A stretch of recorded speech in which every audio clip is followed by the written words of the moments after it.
poder liderar uma igreja tão desafiadora como a de Corinto.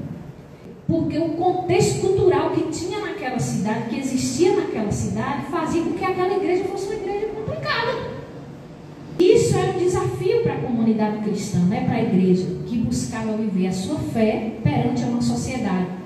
É como os irmãos estão aí na igreja e eles são desafiados o tempo todo a olhar para uma sociedade com valores diferentes, totalmente diferentes.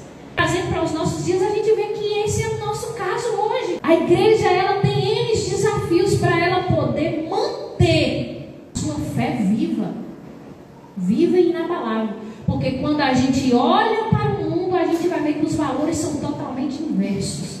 O mundo fala, vai por aqui, a palavra fala, vai por aqui. A palavra anda na contramão do mundo.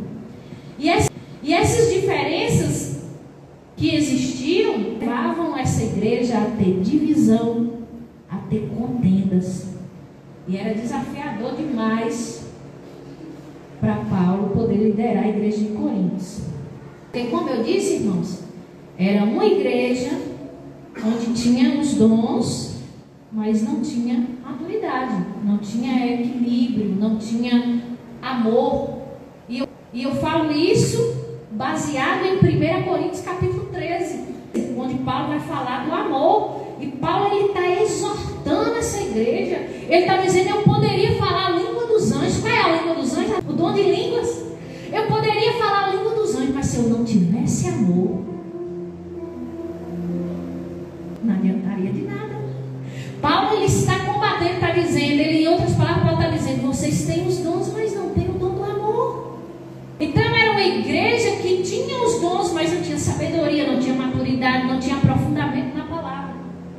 Tudo isso se resume pela falta de aprofundamento na palavra. Corinto era desse jeito pela falta de aprofundamento na palavra. Sabe por quê, meus irmãos?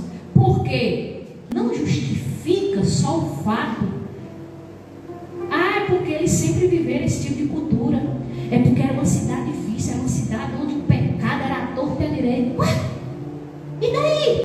Quando nós não nos achegamos a Cristo e conhecemos a Cristo, não nos tornamos novas criaturas?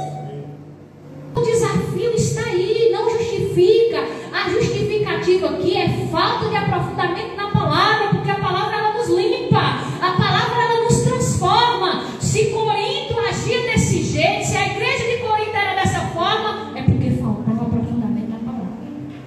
É a palavra que nos exorta, é a palavra que vai nos direcionar, é a palavra que vai dizer, não é bem por aí, é por aqui. É a palavra que vai falar, esse comportamento está errado, não é assim. Por meio da palavra, o Espírito Santo me constrange e me leva a me arrepender. O arrependimento traz mudança de atitude. Então a igreja de Corinto estava faltando o principal. O Paulo está dizendo aqui em 1 Coríntios 13. Tinha tudo, mas não tinha nada.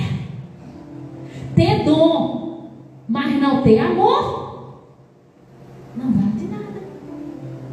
Não ter comunhão, não vale de nada. Tinha dom, profetizava, revelava, mas estava brigando, desejando a morte do irmão, desejando que o irmão fosse para o inferno, tendo grupinhos na igreja.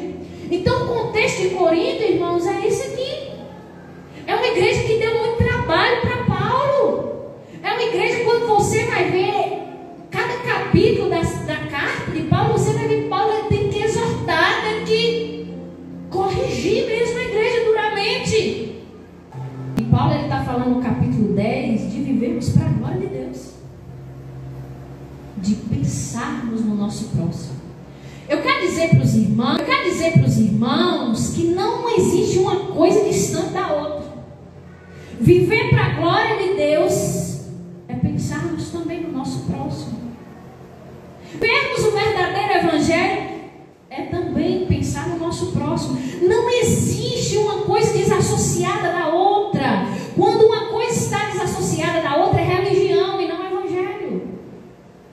Quando eu digo que estou servindo a Deus, que eu estou buscando a Deus, que eu estou cheio de Deus, mas não amo meu irmão, não desejo bem para o meu irmão, não tenho comunhão com o meu irmão, é religião. Evangelho não. Evangelho evangelho não, porque o verdadeiro evangelho é comunhão com Deus e com meu irmão. Ó a cruz, ó, para o alto e para o lado.